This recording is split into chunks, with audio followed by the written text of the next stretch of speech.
آزادی بیان言论自由 free speech. The other thing is that in my mind regarding the Egyptian revolution, it definitely is not a revolution of the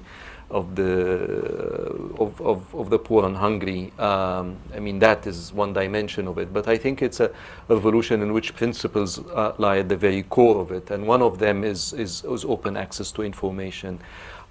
This is what made people so angry when the plug was pulled on the internet in the 3 days in the beginning of the revolution. They just thought that this is something that governments should not and cannot be allowed to do.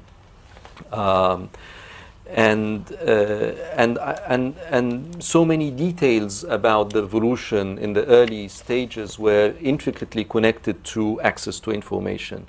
The famous icon of the revolution, Khaled Said, the young blogger who was tortured to death, he became the icon because of Facebook and because of the ability, and this was not an isolated incident, just became a key one for a number of interesting circumstances, that torture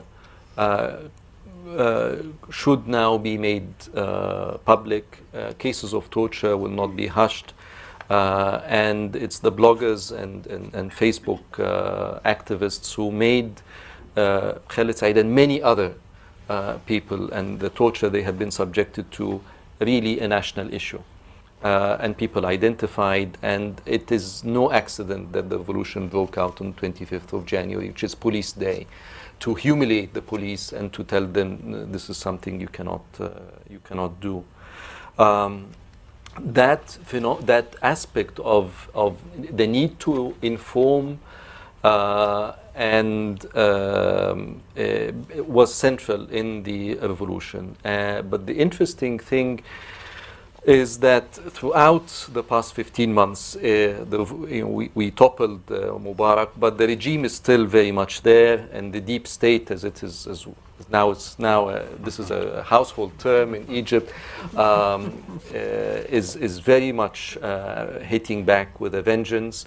And it is through information and through social media that, and new kinds of ways to highlight the atrocities committed by the security forces.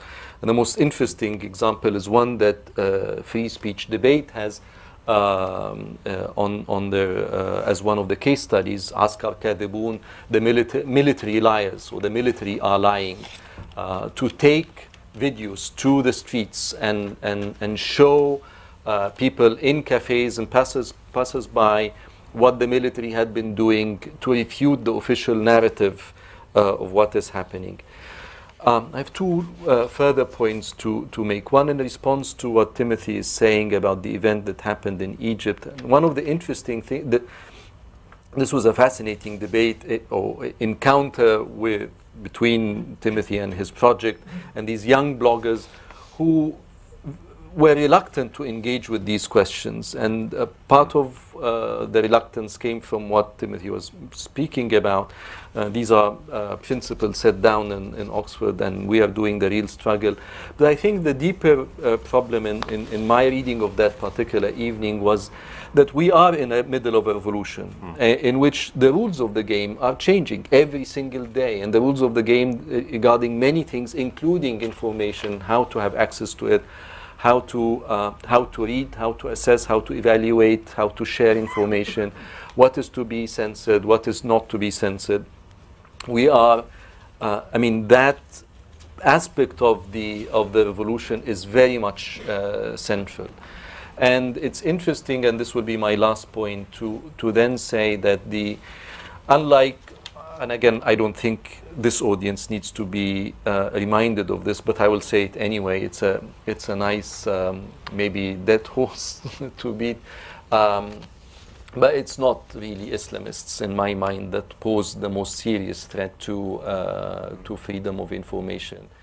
But it's the military, and it's the military with all that is attached to it, mostly the security apparatuses. And one interesting example of how serious they are taking this aspect of freedom of information and free access to information and freedom of expression revolves around a bill to have a new Freedom of Information Act in Egypt, a bill that I've worked on, like many of my colleagues, over the past summer, only to be surprised by the government version of what they did with our bill, and they basically are trying to kill it, mostly by privileging national security, by deferring to deep state institutions, mostly military intelligence, in adjudicating important cases regarding freedom of information and